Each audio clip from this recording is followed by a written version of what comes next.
الصلاة والسلام على سيدنا محمد وعلى آلہ وصحبہ اجمعین، اما بعد۔ بزرگوں، دوستوں، دینی بھائیوں،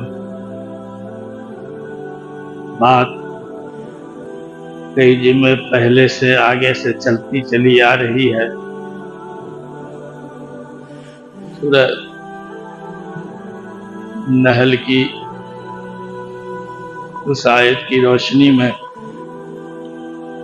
بات مکمل نہیں ہو پاتی۔ ہم نے شروع ہی کیا تھا، پھر وقفہ ہو گیا۔ عدل کا لفظ اللہ تعالیٰ نے فرمایا ان اللہ یأمر بالعدل والاحسان وایتاء ذی القربی۔ 3 چیزوں کا حکم اللہ نے دیا کہ اس کو کرو۔ عدل کا لفظ، اس کا تعلق سب سے ہے۔ لوگ سمجھتے ہیں کہ اس کا تعلق صرف وزیر اعظم سے، بادشاہ سے ہے،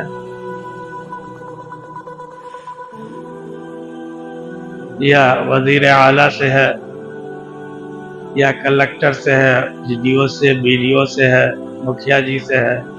ایسا نہیں، ہر فرد سے عدل کا لفظ جڑا ہوا ہے۔ سمجھنے کی بات ہے، سمجھنے کی کوشش ہم کریں تو کوئی بھی شخص عدل سے خالی نہیں ہے، بچ ہی نہیں سکتا۔ استاد اور شاگرد، جن کے بارے میں یہ کہا جاتا ہے، سیدنا علی کرم اللہ وجہہ نے فرمایا کہ جس نے مجھے ایک حرف سکھا دیا اسے میں یہ حق دیتا ہوں، مجھے چاہے تو اپنا غلام بنا لے یا مجھے بیچ دے۔ فرماتے ہیں کہ پڑھانے والے استاد کا یہ درجہ ہے۔ ادب کا تعلق ہے استاد اور شاگرد کے بیچ۔ شاگرد بھی ایسا ہو اور استاد بھی ایسا ہو۔ ہمارے یہاں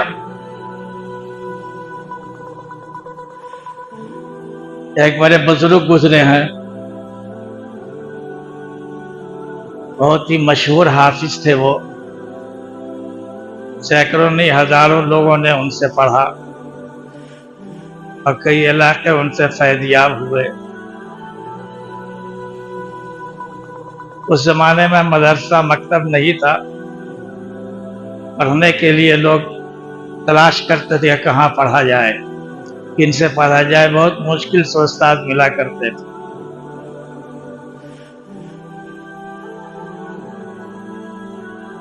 پڑھنے کی خواہش ہوئی تو گاؤں سے، جہاں وہ رہتے تھے اس گاؤں سے تقریباً 7 کلومیٹر کی دوری پر ایک گاؤں تھا، وہاں ایک استاد تھا۔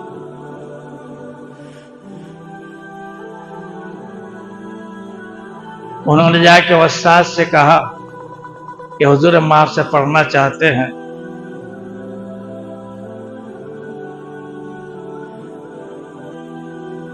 کہا ٹھیک ہے۔ انہوں نے کہا کہ ہمارے یہاں پڑھنا چاہتے ہو تو شرط ہے۔ رضی فرمائیے۔ کہا پہلی شرط یہ ہے کہ ہم جو کہیں گے وہی کرنا ہوگا، اس میں کسی طرح کا تکلف نہیں۔ تم نے اگر کسی طرح کا تخلف کر دیا تو ہم تم کو نہیں پڑھائیں گے۔ انہوں نے کہا کہ نہیں حضرت، جو کہیے گا وہی ہم کریں گے۔ بہرحال روز وہ جاتے استاد کے پاس پڑھنے کے لیے 7 کلومیٹر چل کے۔ عصر کے بعد چھٹی ہوتی تو استاد کے پاس گھوڑا تھا، یہ اس کے لیے چارہ کاٹ کے لا کے زمین سے کھود کے رکھ دیتے اور چلتے۔ تو انہوں نے یہ بات کہہ رکھی تھی کہ مغرب کی نماز کے بعد تم مسجد میں قرآن شریف یاد کرنا، گھر پر نہیں۔ تو استاد کی ہدایت کی بنیاد پر مسجد میں قرآن حکیم اپنا سبق پارا یاد کیا کرتے تھے۔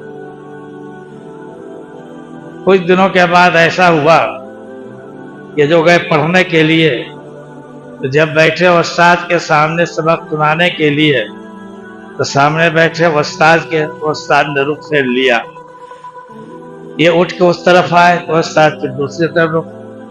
اب یہ استاد چاروں طرف گھوم رہا تھا، شاگرد بھی چاروں طرف گھوما۔ لڑکے نے دیکھا کیا بات، تو طالب علم نے استاد کا پاؤں پکڑا اور رونے لگا۔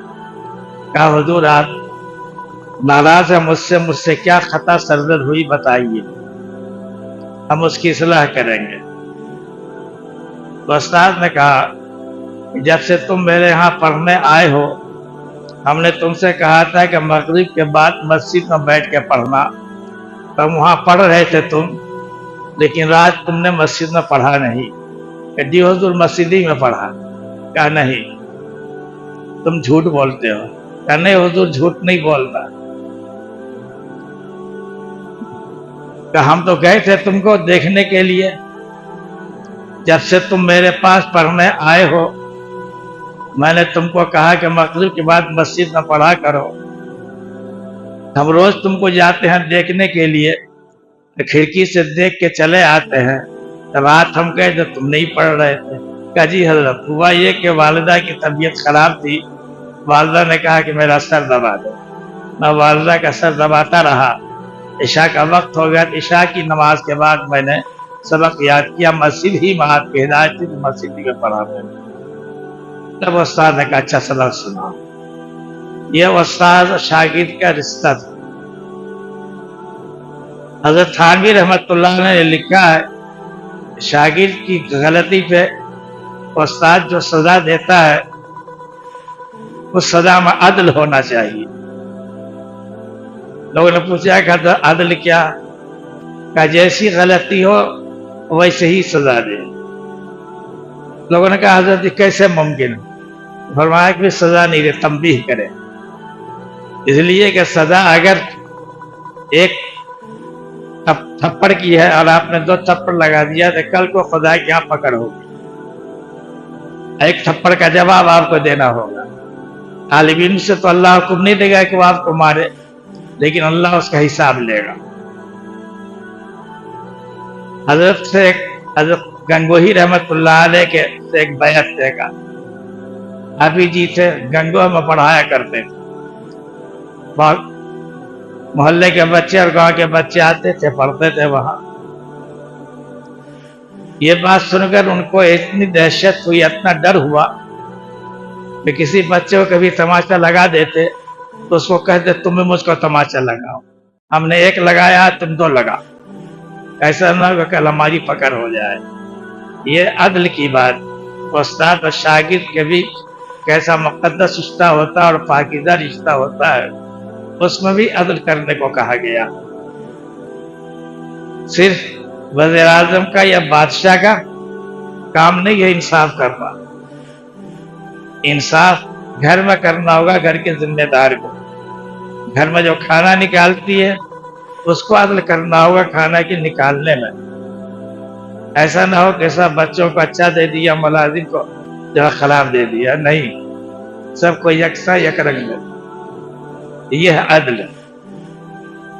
اور اگر ایسا نہیں کیا تو کل کو پکڑ ہوگی قیامت میں، پوچھے گا اللہ تعالیٰ۔ عدل بہت عجیب چیز ہے، بہت باریک چیز ہے۔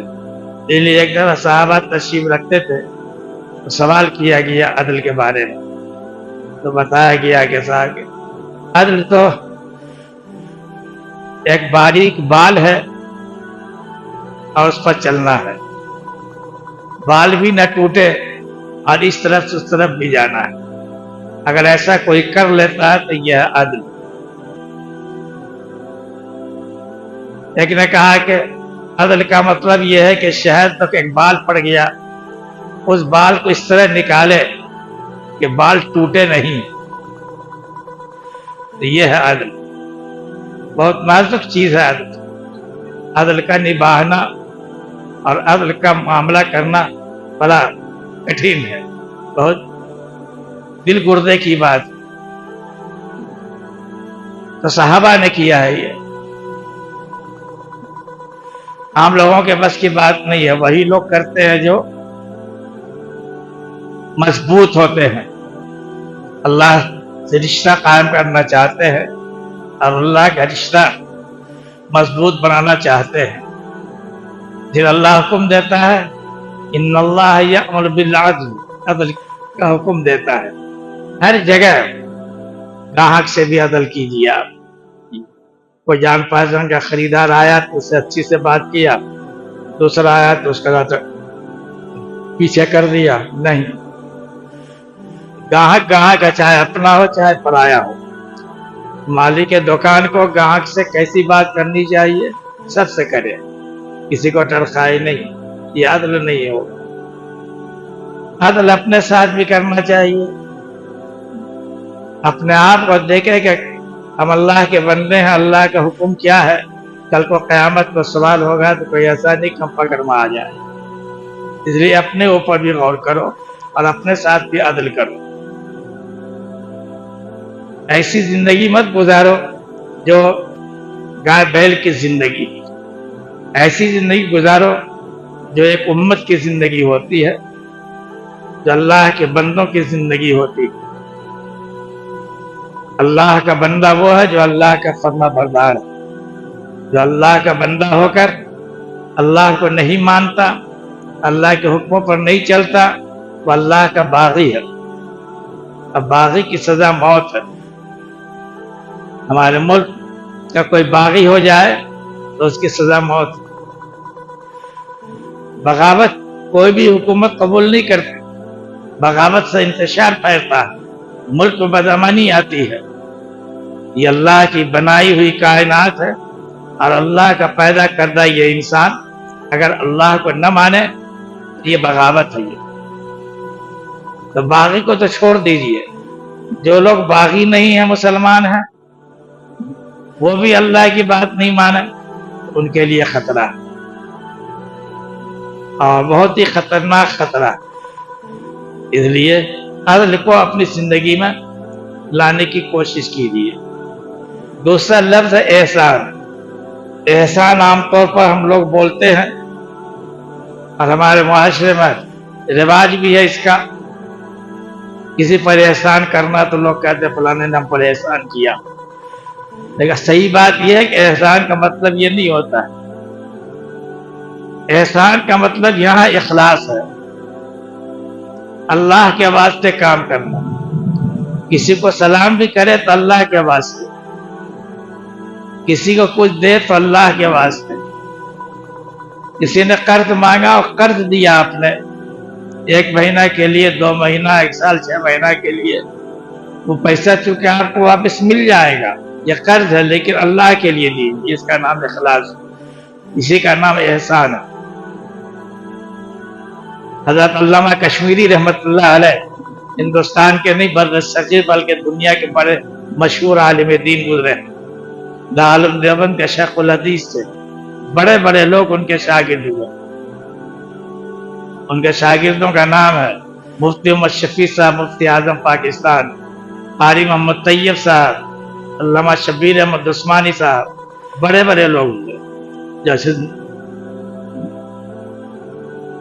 وہ فرماتے ہیں کہ احسان کا مطلب اخلاص ہے.